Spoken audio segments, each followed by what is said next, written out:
So hello there, this is Rishu and today I'm going to explain you about carbohydrates. ठीक है, तो आज हम इसके डिफाइन की भी बात करेंगे, क्लासिफिकेशंस भी देखेंगे. तो चलो बिना टाइम वेस्ट किए फटाफट इस वीडियो को स्टार्ट करते हैं.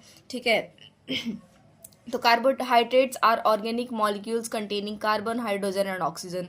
तो इसमें लिखा है कि कार्बोहाइड्रेट्स में क्या होते हैं, ऑर्गेनिक मॉलिक्यूल्स जो होते हैं हमारे कार्बन, हाइड्रोजन एंड ऑक्सीजन होते हैं. इसकी प्रॉपर डेफिनेशन की बात करें तो substance in which OH group is present, मतलब जिसमें मतलब ये प्रॉपर डेफिनेशन ये वाला नहीं है. नेक्स्ट नीचे मैंने प्रॉपर डेफिनेशन लिखा है इसका. इसमें ये है कि ये जो OH ग्रुप है, ठीक है, जिसमें कार्बोहाइड्रेट में जो OH ग्रुप है हमारा वो प्रेजेंट होता है. ठीक है. तो नेक्स्ट हमारा नीचे, या इसको ऐसे भी कह सकते हैं, in which polyhydroxy aldehyde and polyhydroxy ketones groups is present is called carbohydrates. ठीक है. तो जिसमें पॉलीहाइड्रोक्सी अल्डिहाइड और कीटोन्स ग्रुप प्रेजेंट होंगे दैट इज कॉल्ड कार्बोहाइड्रेट. ठीक है. पॉली मतलब मैनी एंड हाइड्रोक्सी मतलब OH ग्रुप, बहुत सारे हमारे OH ग्रुप. ठीक है.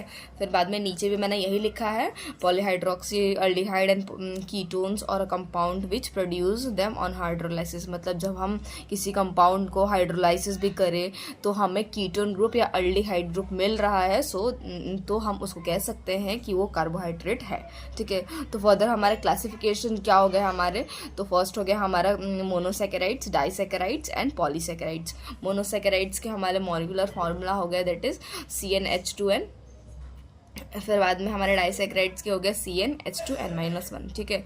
तो मोनोसैकेराइड्स क्या होते हैं, इसको हम सिंपल शुगर भी कहते हैं. ठीक है. So simple sugar of carbohydrates and often refer to the simple sugar. तो हम इसको सिंपल शुगर भी कह सकते हैं. ठीक है. और सिंपल ग्रुप से ये बिलोंग करता है. ठीक है. फिर बाद में ये है can not be further hydrolyse, मतलब इसको हम फर्दर हाइड्रोलाइज नहीं कर सकते हैं. ठीक है. इसके एग्जाम्पल हो गए हमारे ग्लूकोज, फ्रक्टोज. ठीक है.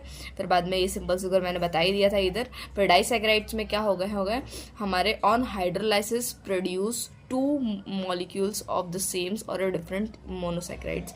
जब हम डाइसैकेराइड्स को ब्रेक डाउन करेंगे, हाइड्रोलाइज करेंगे, ठीक है, तो क्या हमें मिलेगा, दो मोनोसैकेराइड्स मिलेंगे. या तो वो सेम ग्रुप के हो सकते हैं, मतलब ग्लूकोज हो सकता है, या ग्लूकोज या दूसरा भी मतलब कंपाउंड हो सकता है हमारा. ठीक है. तो ये हो गया हमारा to molecules of the same और अ डिफरेंट मोनोसैकेराइड्स. ठीक है. तो एग्जांपल में हो गया हमारे sucrose that is glucose plus fructose.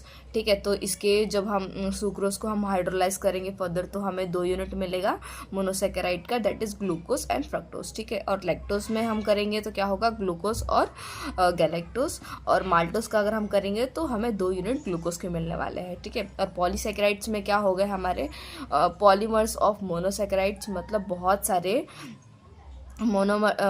बहुत सारे पॉलीमर्स होते हैं मोनोसैकेराइड्स के, which unit which high with high molecular weight, जिसके वेट जो होते हैं हाई होते हैं, जो उसका टेस्ट जो होता है वो मतलब उसमें कोई टेस्ट नहीं होता है. ठीक है. टेस्टलेस होता है. फिर बाद में फॉर्म कोलाइड्स विथ वाटर, और ये क्या होता है, कोलाइड्स बनाता है पानी के साथ. फर्दर मैंने ये पीछे लिखा है. ठीक है. ये देखो, ये हमारे हो गए मोनोसैकेराइड्स के एग्जांपल हो गए ट्राइस दैट इज ग्लिसरॉल्डिहाइड. फिर बाद में टेट्रोज हो गया, फिर पेंटोज हो गया, फिर हेक्सोज हो गया. इसको हम फंक्शनल ग्रुप के ऊपर भी हम डिवीजन करते हैं और हम उसको नंबर ऑफ कार्बन एटम पे भी हम उसको डिवाइड करते हैं. ठीक है. तो ये नेक्स्ट हो गया हमारा, ये हमारा पॉलीसैकेराइड्स का हो गया दैट इज होमोपॉलीसैकेराइड्स एंड हेट्रोपॉलीसैकेराइड्स.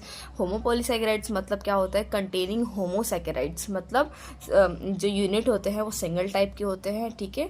जैसे एग्जांपल हो गया स्टार्च हो गया, फिर बाद में ग्लाइकोजन, इंसुलिन, सेल्यूलोस हो गए. ठीक है. फिर बाद में हेट्रोपॉलीसैकेराइड्स में क्या होते हैं, दो से ज़्यादा हमें देखने को मिलते हैं इसमें यूनिट्स.